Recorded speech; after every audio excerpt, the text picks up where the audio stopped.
Hello everyone, this is Dr. Judith Sugay. Once again, welcome to the second part of our discussion about the legal aspects of nursing.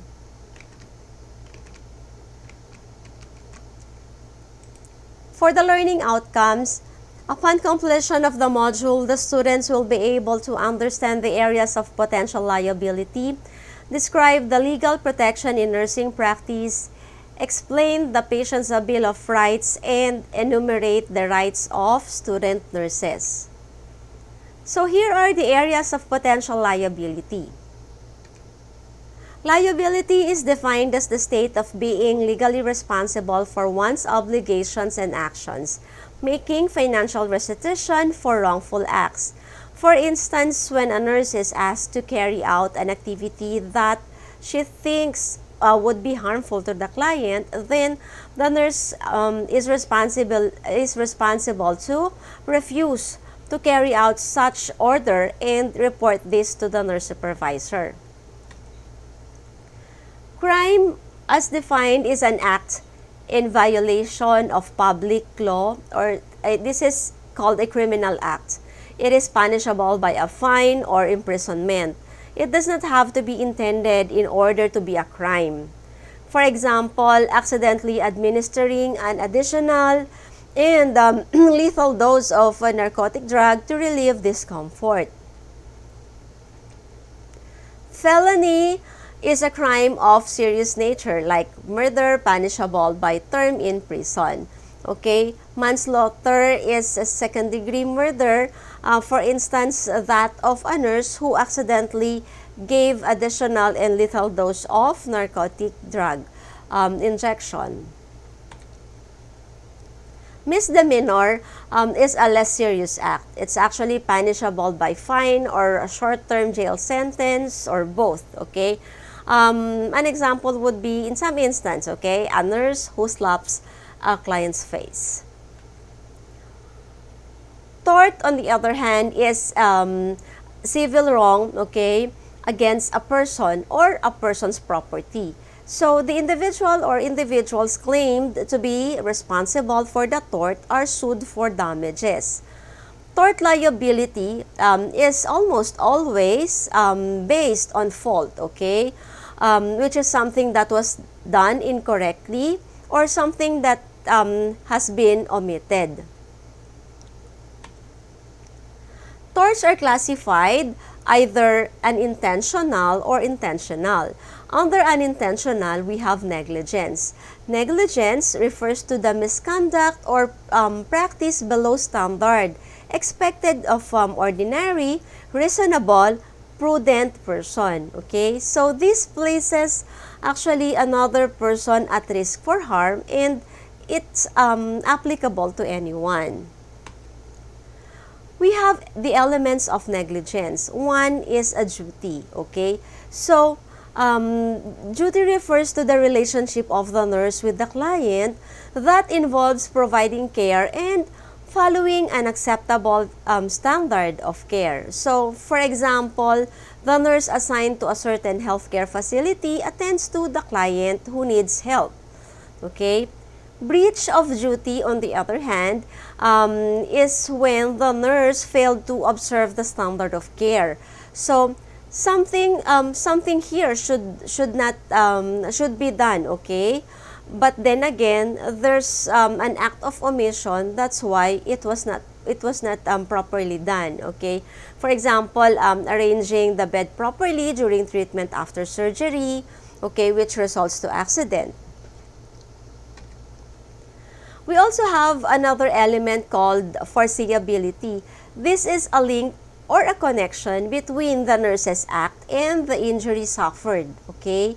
So, caution, on the other hand, again, it must prove that the harm happened as a direct result of the nurse's failure to follow the standard of care.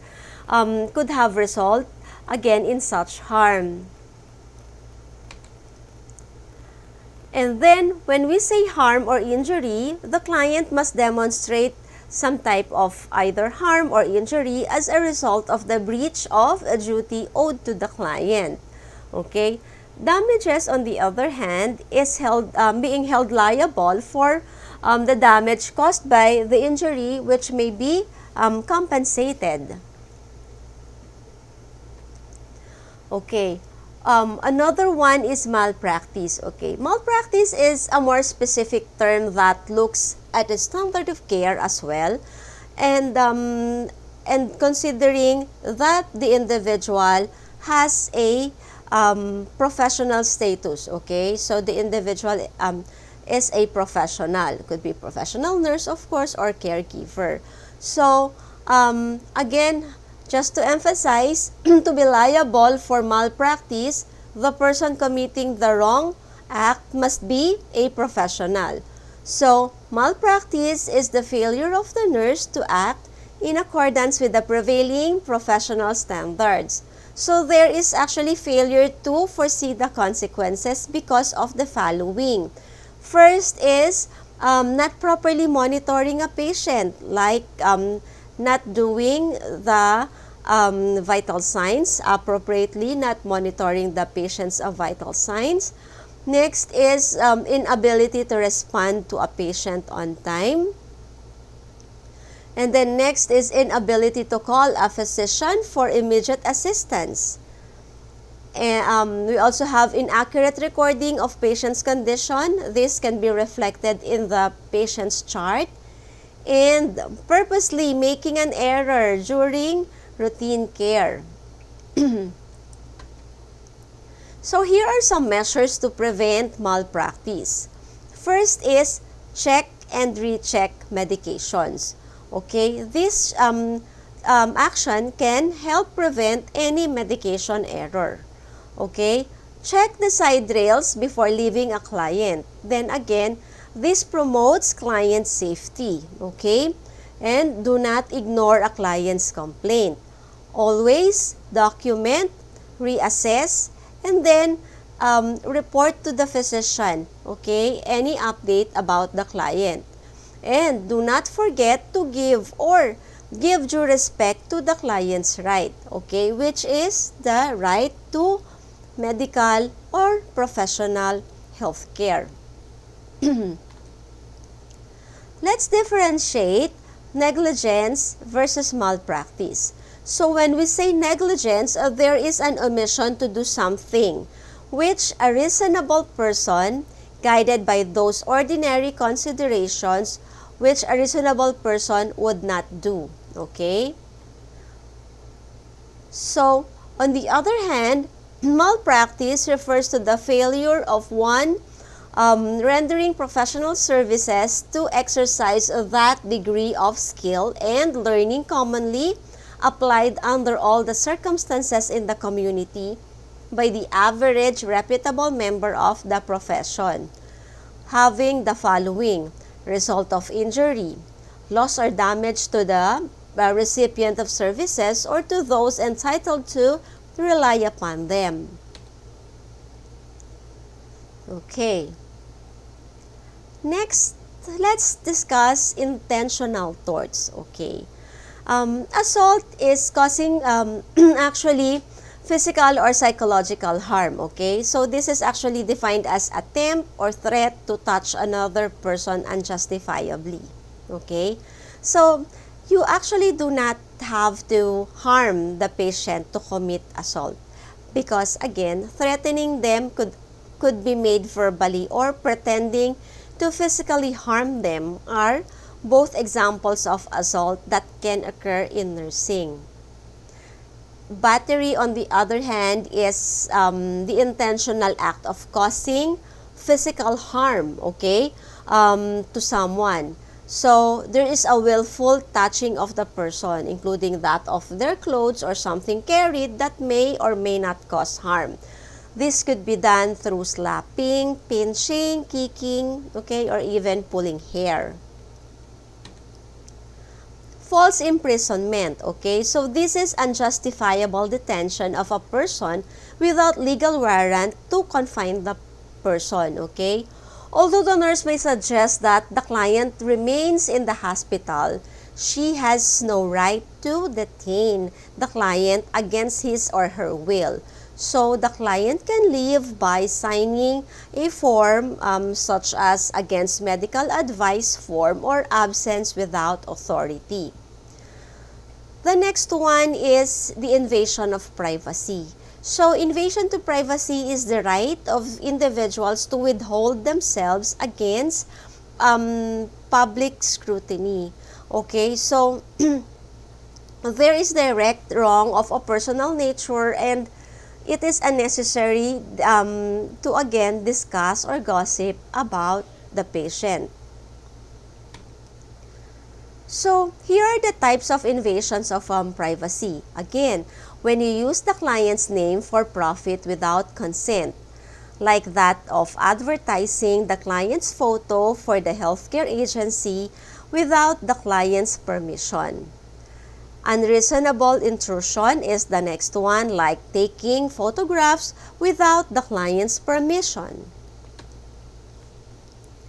We have public disclosure of facts, so giving out private information to anyone, putting client in a false light, like publishing information that is normally considered offensive and not true. So these are actually still considered as crimes and torts. We have defamation.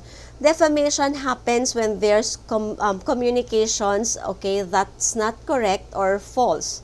Okay, so it is a false communication. It could either be in a form of libel or slander. It is libel when defamation was done by means of print, writing, or pictures. Okay, it is slander, on the other hand, if defamation was spoken by word. Next is social media. We all know that inappropriate use of social networking by nurses, okay, can result to something. It can result to nurses losing their jobs and being disciplined by the Board of Nursing. Here are guidelines on avoiding inappropriate use of social media. Maintain the standards of professionalism. Do not take photos or videos of clients on personal devices. Maintain professional boundaries when using electronic media. Do not transmit individually identifiable clients' information online. Report any identified breach of confidentiality or privacy. How about loss of clients' privacy, or rather property? Okay. Nurses are expected to take reasonable precaution to safeguard a client's property, and they can be held liable for its loss or damage. Unprofessional conduct happens when there's incompetence or gross negligence. Conviction for practicing without a license. Falsification of clients' records. Illegally obtaining, using, or possessing controlled substances. And the need to retain professional boundaries. There are actually legal protections, okay, in nursing practice, and this provides safe, competent practice by following the Nurse Practice Act as well as standards of practice. So again, this can safeguard the nurses. We have the Good Samaritan Acts, okay? So these are laws designed to protect healthcare providers, again, giving assistance at an emergency scene against claims of malpractice. So some states have statutes requiring people to stop and aid persons in danger. Here are the guidelines for nurses who choose to render emergency care. Okay. Again, first is to limit actions to those normally considered as first aid if possible. Do not perform actions which the nurse does not know how to perform. Offer assistance, but do not insist. Have someone call or go for additional help. On the other hand, there is also the so-called professional liability insurance, okay? It is necessary due to increasing numbers of malpractice lawsuits, and nurses advised to carry own insurance, okay? Usually, the phrase all cost of defending a nurse, okay, including the cost of refraining an attorney. And the insurance covers the cost up to the face value of the policy. In carrying out the physician's order, okay, nurses are expected to analyze procedures and medications ordered by the physician. They must seek clarification for ambiguous or seemingly erroneous orders. And they should also clarify, okay? They should also ask questions to check the client, okay? And then again, if there is any change in the client's condition. When we carry out the physician's order, okay, again, we categorize the question to the physician. So, it could either be verbal order, okay, to avoid miscommunication. So, again, when the physician ordered some medications or procedures via phone or verbally, then the nurse must clarify, okay, anything that she did not understand, okay? So, again, in terms of clarification, the nurse must not forget to validate, maybe repeat after the physician's order, and then record or document. Another one is the nurse can clarify the physician's order if there is any unclear or incomplete or even not legible handwriting of the physician's order. Okay? Next is, how do we really provide competent nursing care? Okay, so we must provide care within the legal boundaries, okay? And then nurses need to be familiar with various jobs or tasks of care, okay? And then whenever we care for the client, we must remember to protect the client from harm or possible injury. And then speaking of such, then anticipate the sources for injury or harm. And then, of course, eliminate those. And educate the clients about those hazards. In terms of documentation, okay, the medical chart is a legal document. In such, okay, nurses need to provide accurate and complete documentation of the nursing care they provided. So, failure to document can constitute negligence, and we don't want that to happen. And then next is, insufficient or inaccurate assessments can hinder proper diagnosis and treatment, causing harm to client. How about the incident report? Okay, so for the incident report, again, this is actually is a record, okay, that an agency is requiring a nurse, okay, when there is actually an incident or unusual occurrence of some cases about the client or the patient. So, just make sure that all the facts are available to agency personnel, and then it can also contribute to the statistical data about incidents. Alright, so the incident report help the health personnel prevent future incidents, okay? They are, again, as mentioned, filed according to agency policy.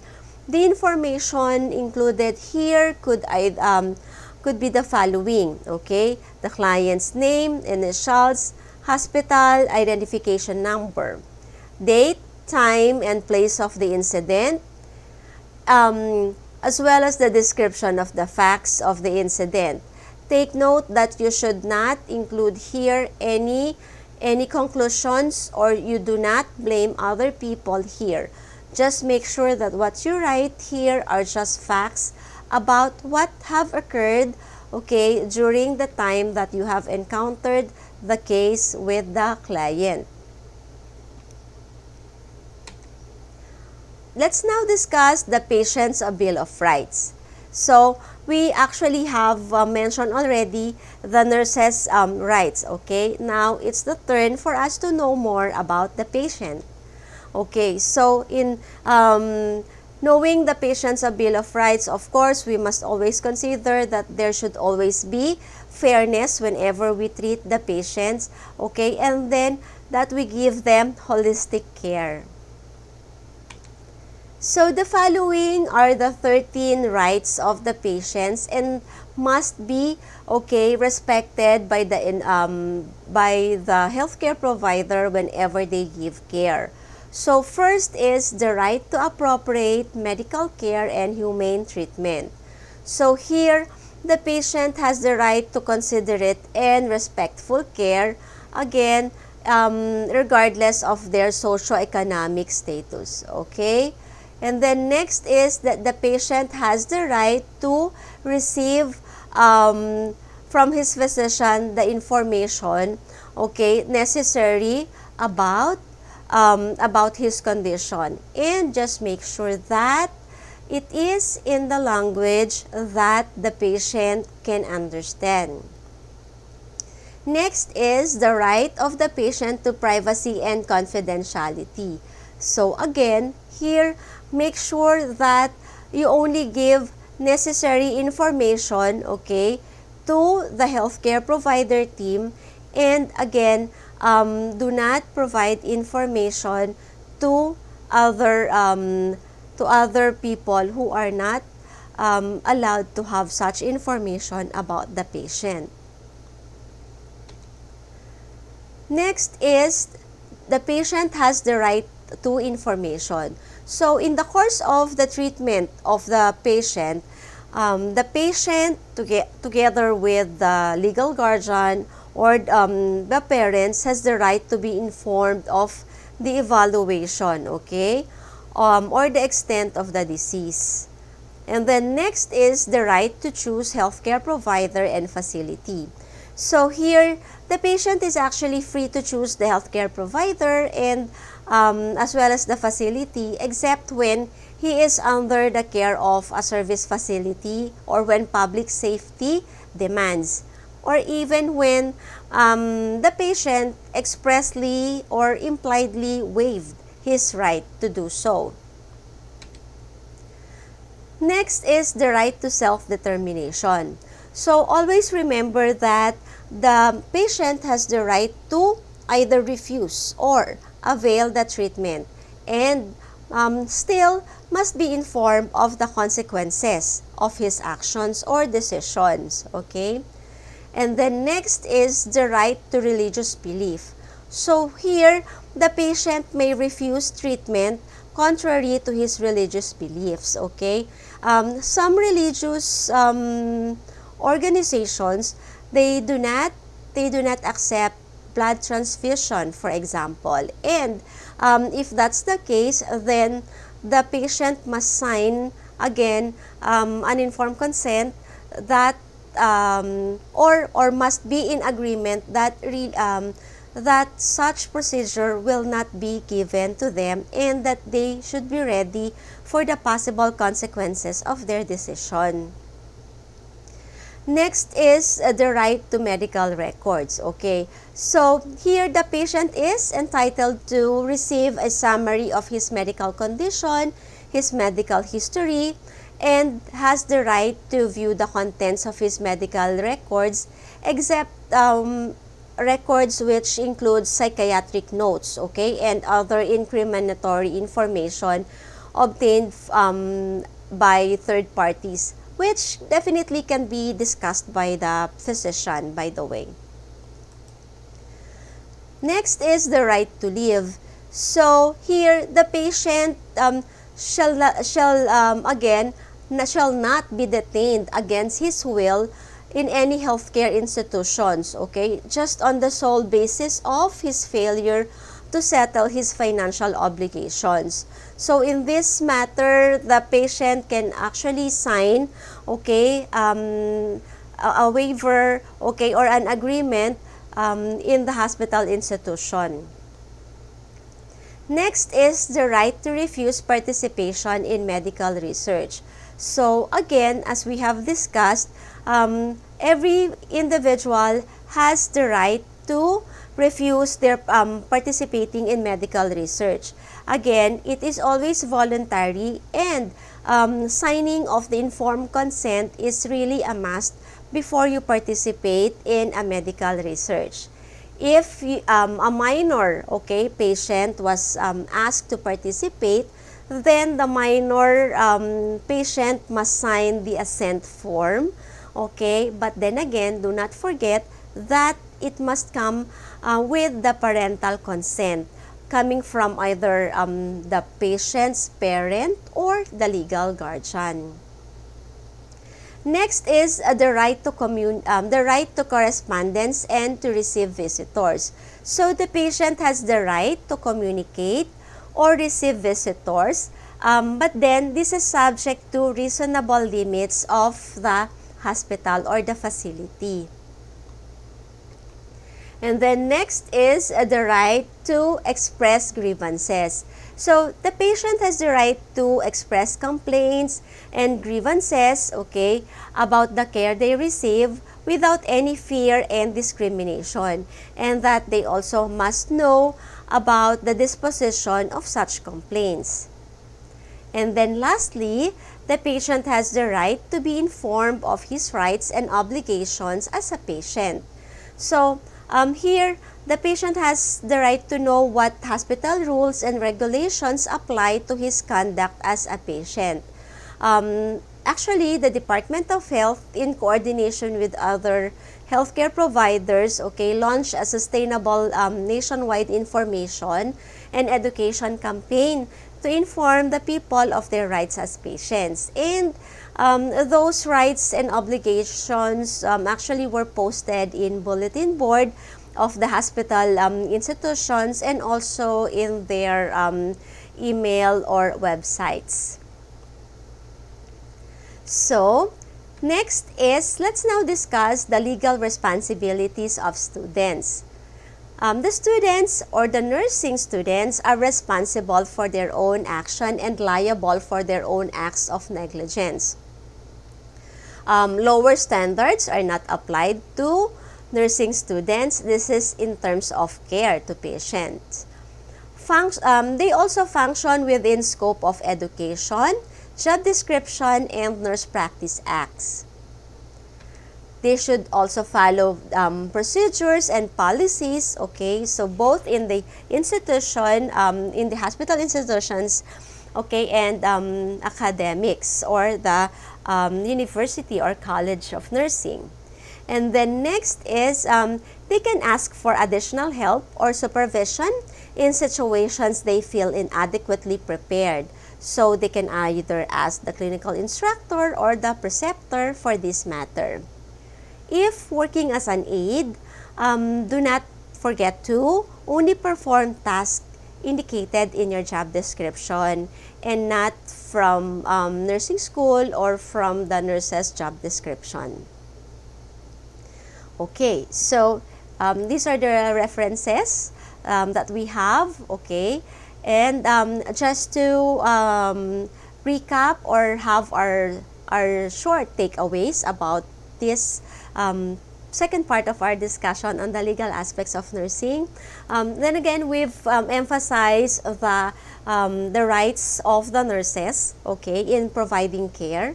And then the laws, we have reviewed the laws that, of course, must be well taken note of the nurses, especially the nursing students as well, to prevent any negligence, malpractice, or any harm that can be, caused to the clients or patients.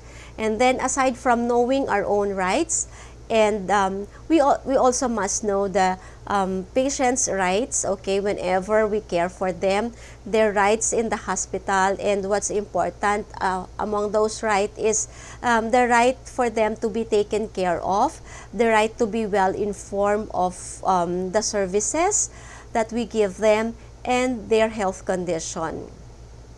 And then again, as student nurses, we also have some responsibilities, legal responsibilities to be specific, okay, that we should always remember as we go provide care for the patient.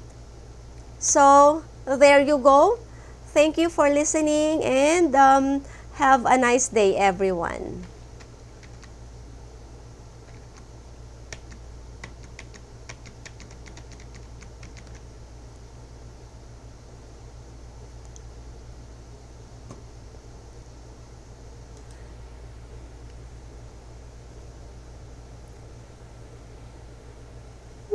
Still?